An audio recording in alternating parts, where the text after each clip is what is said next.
Hello everyone and welcome to episode 8 of Knowing ServiceNow.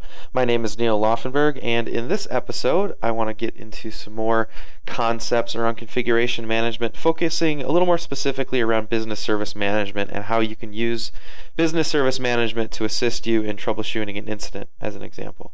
I've done a little prep work for this, so the system doesn't look exactly like a default any longer. I've added a few fields to the incident form just to show you some details of useful information, and I've also pre-prepped a few incidents to show you as well. So to start off with, I will go into the incidents module, and I'll look at all incidents.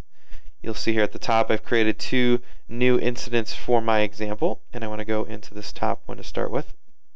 So what you can see here is in this incident I've created a high criticality, excuse me, high priority incident for this configuration item Apache Linux New York 100. And you can see I've also added the field section here for affected CIs. So this allows us to add multiple CIs to an incident for tracking purposes. So to start off with, when let's say you got an incident like this from your automated monitoring system, or somebody logged an issue, one of the things that's really useful to do right away is to go in and look at the CI map. So if I go and click on the middle icon there next to the CI, I can see the CI map. Now you can see that this server, or service as it were, this web server, is related to 2 different business services. There's a core IT service and there's a bond trading service. Starting at the very beginning, you can right click and go focus and redraw, and that will give you an overall picture of all of the related business services and related items to that business service, so you can see what's going on in the environment. And you'll note on some of these icons they're highlighted and have icons on them. So we're seeing that here on the top part, let's refocus in on this business service specifically so we can begin troubleshooting this issue a little bit. So you can see here there's an issue, and you'll note that there's 2 icons on this box here. The first one represents show related issues. So if I click that, you can see the specific issues that are related to this problem. In this case, incident number 2. I'll do the same thing here on the database node.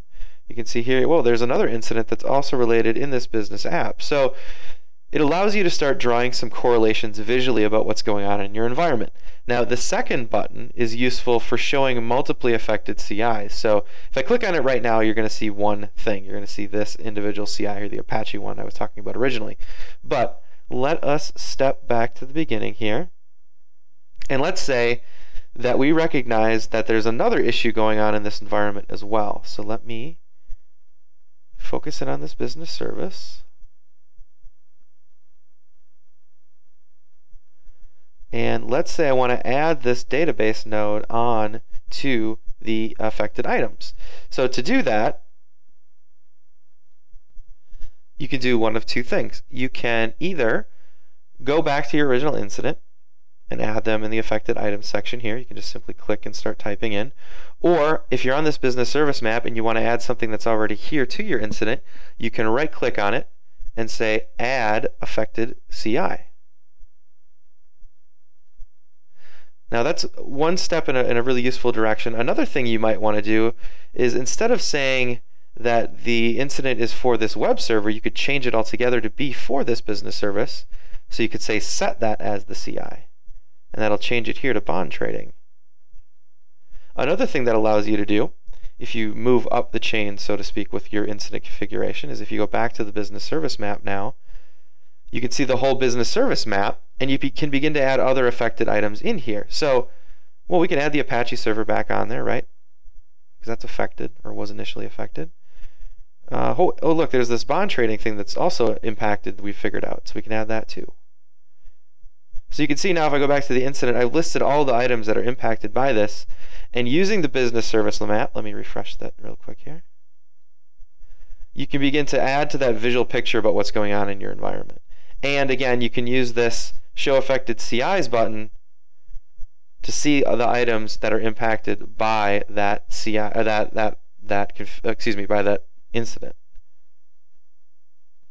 Apologies, I just had to refresh that item here. Let me re-show you how that looks. So you can see the multiple impacted CIs that are on here relating to 2 different issues. You can also see, by clicking on the little exclamation mark, related issues, right? So this will show you the incidents that are impacted. So if this item were on multiple incidents, you could see all of those incidents here as well. So that's some basic navigation and useful things in here. So the things to focus on, the right click, focus and redraw, kind of allows you to redraw through the environment. So if you're on a down tree element, you can navigate up the tree of relationships. You can show related tasks, again, see the related items. If you're working from an incident, again, if you're from an incident, so I go to the incident and go here. You can affect the incident that you're coming from, the set CI, the add affected item. The hierarchy actually just kind of helps you see the path of related items there. And that's about it for some basics around business service management. So once again, if you guys have any questions or comments, or you want to see future topics, please let me know. Please give this video a thumbs up if it was valuable for you. Also, feel free to subscribe and give me any other feedback you might have. Thanks again for listening.